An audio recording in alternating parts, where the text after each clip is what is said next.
Hello दोस्तों, मेरा नाम प्रिंस और आप सभी का आपके अपने यूट्यूब चैनल मैथमेटिक्स पर स्वागत है। बच्चों, आज के वीडियो में हम सभी जानने वाले हैं कक्षा 9 का अध्याय 7 का प्रश्नावली 7.3 में प्रश्न नंबर पहला। तो चलिए शुरू करते हैं।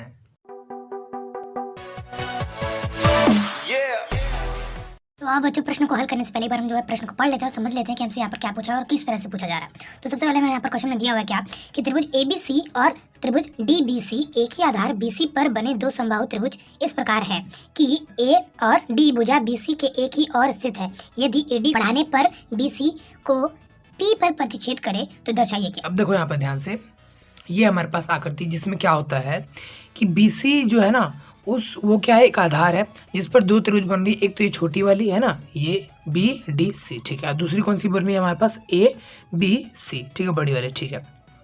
और खास बात ये है कि ये दोनों त्रिभुज जो है समद्विबाहु बोले तो कोई भी त्रिभुज की अगर दो भुजाएं आपस में समान होती हैं, बराबर होती हैं, तो उसे समद्विबाहु त्रिभुज कहते हैं। तो यहाँ पर क्वेश्चन में हमें बताया नहीं हुआ है कि भैया कौन सा भुजा है किसके बराबर है, तो हम खुद से ही मान लेते हैं कि बड़े वाले त्रिभुज में जो है ये जो है इसके बराबर है, ठीक है जी, बिल्कुल ठीक है। और छोटे वाले में क्या होता है कि ये वाला जो है इसके बराबर होता है, ऐसा हम खुद से मान लेते हैं। चलिए ठीक है। अच्छा, आगे हमें जो यहाँ पर कुछ चार चीज़ें दर्शानी है, तो उसे एक हम जो है दर्शाते हैं। हाँ, तो सभी बच्चे यहाँ पर एक बार ध्यान से देखेंगे कि पहली जो चीज़ हमें दर्शानी है वो ये है कि त्रिभुज ABD कौन सा भैया, आपको यहाँ पर समझना पड़ेगा कि AB और ये कौन सा D कहाँ है, ये रहा ABD, यानी कि ये वाला त्रिभुज सर्वांग सम है कौन से त्रिभुज के, ACD, इस वाले त्रिभुज के। ये दोनों आपस में क्या है, सर्वांग सम है, ऐसा हमको यहाँ पर दर्शाना है, ठीक है। अगर आपको अभी भी यहाँ पर कंफ्यूज हो कि कौन सा त्रिभुज है जिनको आपस में सर्वांग सम दर्शाना है, तो एक बार यहाँ पर जो है मैं थोड़ा सा हाईलाइट कर देता हूँ।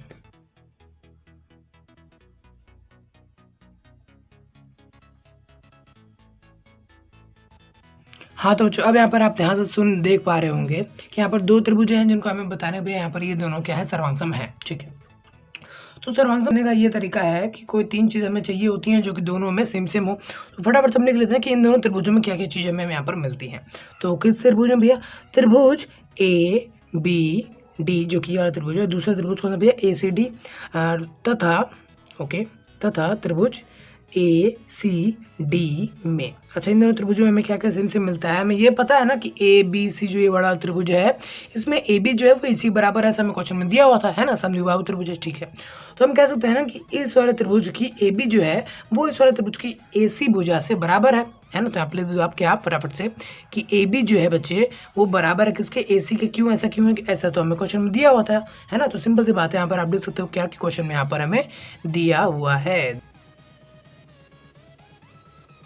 ठीक है। तो हमने यहाँ पर लिख दिया, ओके। अच्छा, इसके अलावा हमें एक चीज़ और पता है बच्चे, वो क्या है कि BD जो है वो CD के बराबर। क्यों, देखो यहाँ पर ध्यान से, हमें दिया हुआ था ना कि ये जो बड़ा वाला त्रिभुज है ये समद्विबाहु है, यानी कि ये दोनों आपस में बराबर है, ठीक है। और ये दूसरा छोटा वाला क्या है यहाँ पर DBC, ये भी आपस में क्या समद्विबाहु है, यानी कि ये जो इसके बराबर है। लेकिन ये इसके बराबर होने से हमें इन दोनों त्रिभुजों का आपस में सर्वांग सम साबित करने में मदद मिल रही है, सहायता मिल रही है ना, फायदा हो रहा है, ठीक है। तो यहाँ पर हम सिंपल सी बात है BD लिख लेते हैं CD के बराबर, है ना। तो यहाँ पर एक बार लिख दो क्या कि जो BD है वो बराबर के भैया किसके, यहाँ पर CD है। क्यों, क्योंकि यहाँ पर सेम चीज़ है, क्वेश्चन दिया हुआ है, लिख देते हैं।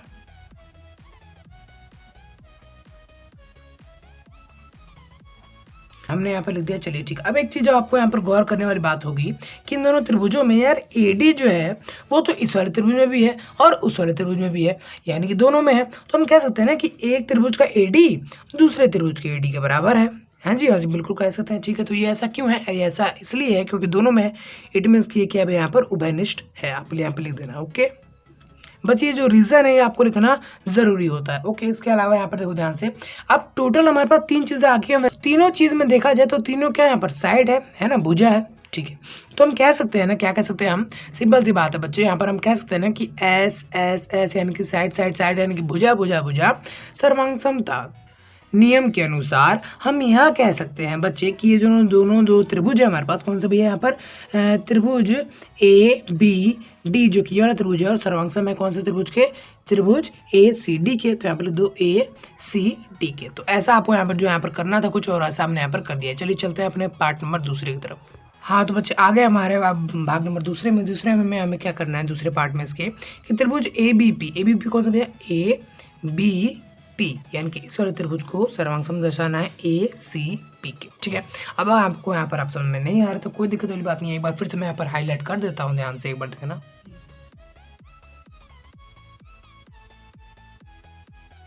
ये एक त्रिभुज, अच्छा दूसरा त्रिभुज कौन सा है यहाँ पर देखो ध्यान से,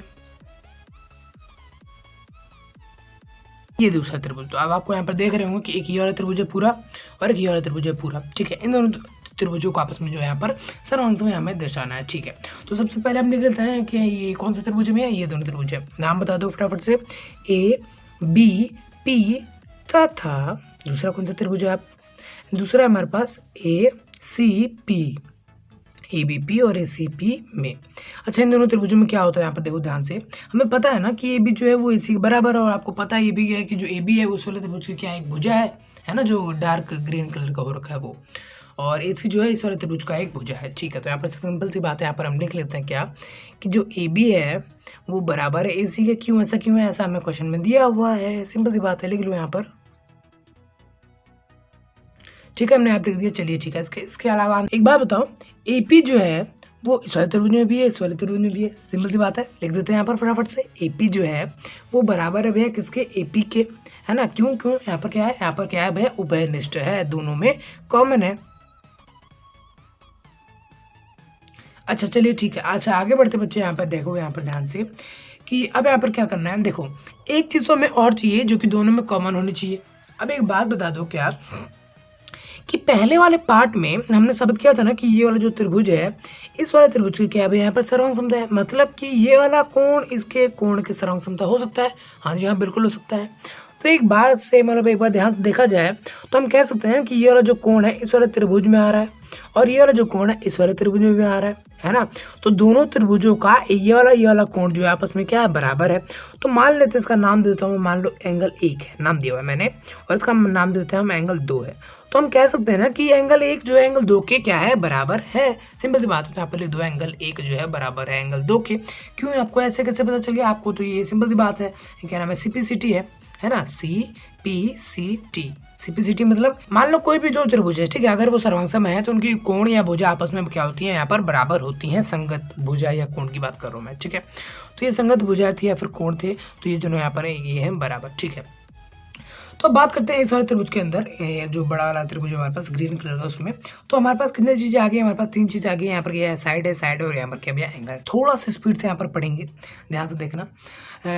तो हम क्या कह सकते हैं, साइड एंगल साइड, हाँ बिल्कुल कह सकते हैं, साइड एंगल साइड हम कह सकते हैं। क्यों, यहाँ पर देखो ध्यान से, पहले हमने क्या बताया, ये बताया, ठीक है, और ये भी बताया, ठीक है, और ये एंगल बताया, साइड एंगल साइड या साइड एंगल साइड, इस तरह से हमने कुछ बताया, इस सीरीज इस क्रम में हमने बताया, राइट। तो यहाँ पर लिख देते हैं फटाफट से हम, तो क्या, तो SAS यानी कि साइड एंगल साइड, यानी कि साइड यानी कि भुजा, कोण भुजा, भुजा कोण भुजा से हम ये कह सकते हैं बच्चों कि यहाँ पर जो ये त्रिभुज है हमारे पास, कौन सा भैया, त्रिभुज ABP सर्वांग सम है त्रिभुज ACP के। यही हमें सिद्ध करना था, ये हमने सिद्ध कर दिया। चलिए ठीक है। हाँ, जो यहाँ पर जो है पार्ट नंबर 3 है हमारे सामने, जिसमें क्या कह रहा है कि जो AP है वो कोण A और कोण D दोनों को समद्विभाजित करती है। अब आपको यहाँ पर समझना पड़ेगा कि जो AP भुजा है ये क्या करती है, A और D दोनों कोणों को समद्विभाजित करती है।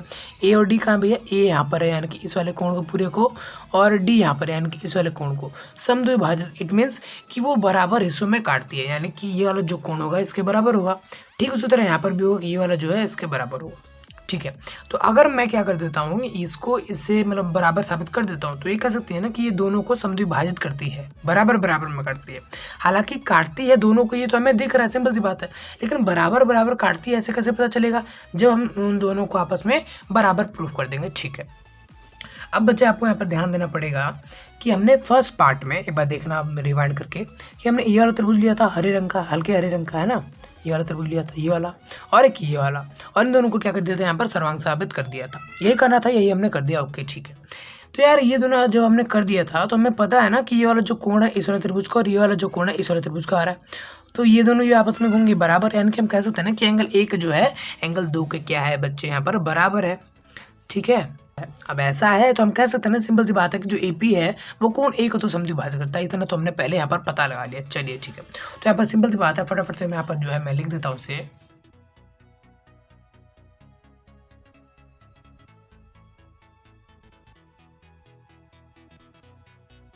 हाँ जी बच्चों, तो यहाँ पर मैंने लिख दिया, लेकिन हाँ अगर आप ये लिख रहे हो तो आपको यहाँ पर जो रीज़न भी लिखना पड़ेगा, क्या यहाँ पर CPCT, ठीक है ना, क्योंकि दो त्रिभुज आपको पता है सर्वांसम होती हैं तो उनकी संगत भुजाएं जो है या कोण जो है बराबर होते हैं, तो उसी चीज़ के लिए मैंने यहाँ पर जो है इसको ये लिख दिया। चलिए ठीक है। अच्छा, ये चीज़ तो मैंने बता दिया ना कि जो AP है वो कोण A को समद्विभाजित करता है, ठीक है। तो अगर D में भी हम ऐसे ही कुछ करें, क्या मतलब कि हम जो ये वाला जो कोण है इसके सर्वांसम साबित कर दें, तो हम कह सकते हैं सिंपल सी बात, इसका नाम देते हैं 1 2 था, तो नाम लेते हैं कोण 3 और कोण ये 4, ठीक है। इन दोनों का अगर हमें जो है सर्वांसम साबित करना है, ठीक है। मैं क्या करता हूँ, ध्यान से देखना एक बार, अगर मैं इसको एक अलग त्रिभुज में ले लूँ, किसको भैया, इसको कोण 3 को इस वाले त्रिभुज में ले लूँ और इसको इस वाले त्रिभुज में ले लूँ, और इन दोनों को आपस में जो है ये वाले त्रिभुजों को सर्वांसम साबित कर दूँ, तो मैं कह सकता हूँ ना कोण 3 कोण 4 के बराबर है, और फिर तो हमारा काम बन जाएगा। हाँ जी हाँ, बिल्कुल बन जाएगा। तो फटाफट से मैं जो है सबसे पहले ये लिख लेता हूँ कि किन दोनों त्रिभुजों की मैं बात कर रहा हूँ, DPB, मतलब DPB और DCP के बारे में। तो यहाँ पर लिख लेते हैं फटाफट से, त्रिभुज DBP तथा त्रिभुज DCP में, अब इन दोनों त्रिभुजों में क्या क्या चीज़ें हैं जो कि सेम है, DB और बराबर किसके, DC के, दूसरे त्रिभुज में आती है वो DC, ठीक है। ऐसा क्यों है, ऐसा हमें क्वेश्चन में सिंपल सी बात है दिया हुआ है, ठीक है। तो हमने यहाँ पर लिख दिया, ओके हमने मान लिया, चलिए ठीक है। अब इसके अलावा DP आप देख रहे हो यहाँ पर, ये रहा D और ये रहा P, ये DP जो है इस वाले त्रिभुज में भी आ रहा है और इस वाले त्रिभुज में भी आ रहा है, तो हम कह सकते हैं ना DP जो है दोनों में सेम है, तो आप लिख सकते हैं DP और ये DP दोनों में सेम है, ठीक है। तो यहाँ पर हम लिख देते हैं उभयनिष्ठ, है ना, कॉमन के लिए हम लगाते हैं उभयनिष्ठ, ठीक है। तो हमने लिख दिया, चलिए ठीक है। अब इसके अलावा हमें एक चीज़ और पता है, वो क्या है, वो हमारे पास ये है कि जो BP है वो CP के बराबर है। अब ऐसा मैंने कैसे कर दिया भैया, यहाँ पर देखो, यहाँ से ये BP है ये CP के बराबर है। अब ऐसा हमने क्यों कहा, क्योंकि देखो यहाँ पर सेकंड पार्ट में हमने बताया था ना कि जो ये वाला त्रिभुज है, कौन सा, ये वाला, ये इस वाले त्रिभुज का क्या है, सर्वांसम है, यानी कि इसकी जो संगत भुजाएं आपस में क्या होंगी, बराबर होंगी, है ना। तो यानी कि जो BP है वो CP के बराबर होगा, क्यों, CPCT है ना, ठीक है। यहाँ पर लिख देते हैं BP जो है वो बराबर है CP की, कारण लिख दो तो यहाँ पर फटाफट से CPCT, ठीक है। तो यहाँ पर हमारे पास जो है टोटल 3 चीज़ें आ गई हैं, वो क्या है, वो तीनों के तीनों साइड हैं। तो आपको यहाँ पर समझ में आ जाना कि जब ये साइड है तो हम कह सकते हैं ना साइड से हम ये कह सकते हैं बच्चों, सिंपल सी बात है कि दोनों दो त्रिभुज है, कौन सी भाई, त्रिभुज DBP सर्वांगसम है त्रिभुज DCP के, ठीक है जी। अब ये दोनों सर्वांगसम है तो हम कह सकते हैं ना कोण 3 जो है कोण 4 के बराबर हो, तो कोण 3 जो है बराबर है कोण 4 के। एक बार आपको दिख नहीं रहा होगा, 1 मिनट, हाँ अब आपको दिख रहा होगा, कोण 3 जो है कोण 4 के बराबर है। सिंपल सी बात है, यहाँ पर क्या है, यहाँ पर CPCT है, यानी कि दो त्रिभुज जब यहाँ पर सर्वांगसम होती हैं तो उनकी संगत भुजाएं या फिर कोण आपस में बराबर होती हैं, ठीक है। तो वो चीज़ मैंने यहाँ पर लिख दी। अब आपको पता चल गया, सिंपल सी बात है कि हमें क्या बताना था कि जो AB है वो कोण A और D को क्या कहती है, समद्विभाजित करती है। तो हमने सबसे पहले यहाँ पर बताया था कोण A को कैसे समद्विभाजित करती है, जिसमें हमने कोण 1 और कोण 2 लिए थे, उसमें कोई दिक्कत नहीं आती, लेकिन इसमें हमें ये दोनों त्रिभुजों को आपस में सर्वांगसम साबित करना पड़ा और फिर हमने बताया, तो कोई दिक्कत वाली बात नहीं, हमने यहाँ पर कर दिया है, टोटल चीज़ें कर दी हैं। तो कुछ इस तरह से हमने यहाँ पर जो है इसको सिद्ध कर लिया। हाँ तो बच्चों, यहाँ पर जो आखिरी पार्ट है या फिर कहीं चौथा पार्ट है, उसमें हमें ये करना है क्या कि जो AP है रेखाखंड BC पर लंब समद्विभाजक है, ठीक है। तो जो AP है हमारे पास, ये BC पर क्या है, लंब समद्विभाजक है, ऐसा हमें यहाँ पर सिद्ध करना है। लेकिन सबसे पहले मैं आपको बता दूं कि यहाँ पर लंब जो है समद्विभाजक, यहाँ पर दो अलग अलग वर्ड है।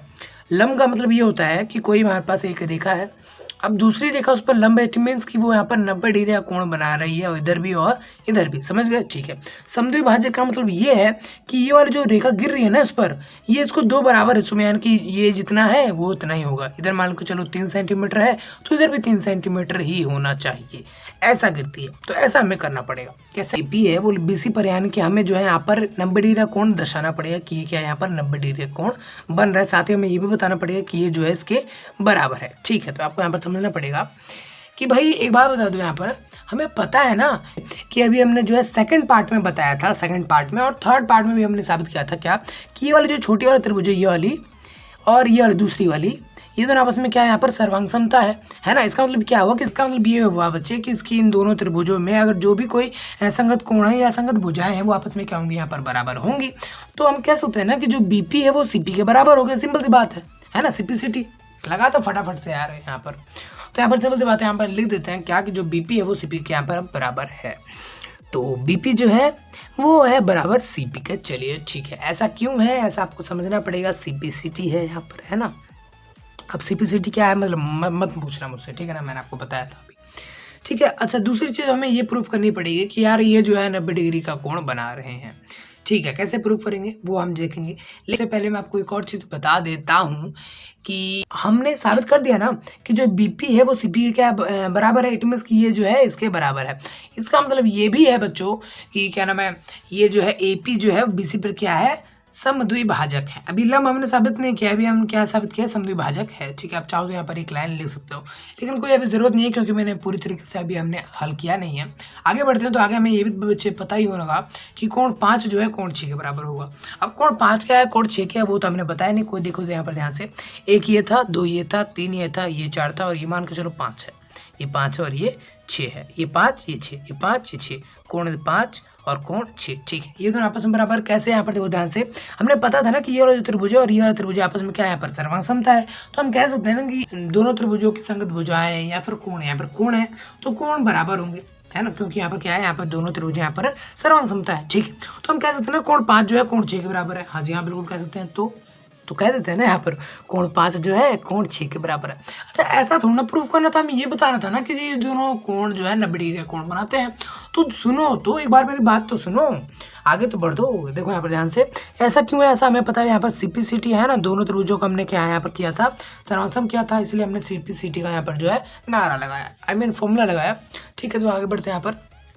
तो एक बात बता दो यहाँ पर ध्यान से देखकर, क्या कि एक बात बता दो कि कोण 5 को और कोण 6 को, कोण 5 को और कोण 6 को मैं जमा कर दूंगा तो ये क्या पूरा बन जाएगा। हाँ जी हाँ, पूरा बन जाएगा। तो पूरा आप देख सकते हो ना, एक रेखा पर बन रहा है, एक सीधी रेखा पर, सरल सीधी रेखा पर, यानी कि ये पूरा योग कितना होगा, 180 डिग्री होगा। हाँ तो करो ना एक बार, सुनो यहाँ पर, कोण 5 जब में कोण 6 मिलकर क्या बनाएंगे भैया, 180 डिग्री का कोण बनाएंगे। क्यों, आपको सभी को पता है यहाँ पर क्या है, लीनियर पेयर है, मेरा मतलब है रैखिक युग्म है, ठीक है। तो यहाँ पर लिख देते हैं फटाफट से, ठीक है। तो यहाँ पर हमने लिख दिया, चलिए ठीक है। अच्छा, एक बात बता दो हमें, क्या मैं कोण 5 को कोण 5 ना लिख कर कोण 6 लिख दूँ? क्यों लिख दूँ? अरे भैया सुनो तो एक बार, वैसे भी कोण 5 जो है वो बराबर होगा कोण 6 के, नाम ही नहीं, मतलब उनका जो वैल्यू आएगी वो, उनकी जो मान आएगा उस कोण का, वो मैं बता रहा हूँ। तो कोण 5 की जगह में कोण 6 लिख दिया हमने, ठीक है। और यहाँ पर जो है कोण 6 है ही सेम टू सेम, तो ये हमने सेम टू सेम यहाँ पर उतार दिया, बराबर है 180 का। चलिए ठीक है। अब यहाँ पर ध्यान से, कोण 6 कितनी बार है, 2 बार, तो 2 बार जो है हमारे पास क्या है, कोण 6 है, बराबर होगा किसका, 180 डिग्री का। चलिए ठीक है। अब कोण 6 तो यहीं पर रहेगा और 2 यहाँ पर इसके साथ क्या हो रहा है, यहाँ पर गुणा हो रहा है, तो उधर जाके क्या हो जाएगा, यहाँ पर डिवाइड यानी कि भाग में हो जाएगा। तो 180 के पास जाएगा तो ये हो जाएगा भाग में, तो जब इसको इससे काटोगे तो यहाँ पर कितना आएगा, 90 डिग्री आएगा। चलिए ठीक है, एंगल 6 का मान आ गया यहाँ पर 90 डिग्री। चलिए ठीक है, ओके। तो एक बात बता दो कि एंगल 6 जो है एंगल 5 के तो बराबर ही है भाई, यहाँ पर अभी हमने साबित किया ना। तो यानी कि एंगल 6 का मान अगर 90 डिग्री आया है तो एंगल 5 का मान भी तो कितना आएगा, 90 डिग्री आएगा, है ना, हो गया ना। तो आपको पता चल गया। अब यहाँ पर देखो, मैंने एंगल 5 और एंगल 6 को बराबर कर दिया, यानी कि 90 डिग्री कर दिया, ठीक है। उसके साथ साथ मैंने आपको क्या नाम है, बीपीसीपी के बराबर भी बता दिया, यानी कि ये क्या है, लंबी है, समद्विभाजक भी है। आप चाहो तो यहाँ पर एक लाइन लिख लेना, क्या, वही सिंपल सी बात है, ऊपर वाले लिख लेना कि एपी रेखाखंड बीसी का लंब समद्विभाजक है, इति सिद्धम। हो गया, खत्म बात। तो बस दोस्तों, फिलहाल इस वीडियो में इतना ही, मिलता है अगली वीडियो में, तब तक लिए जय हिंद।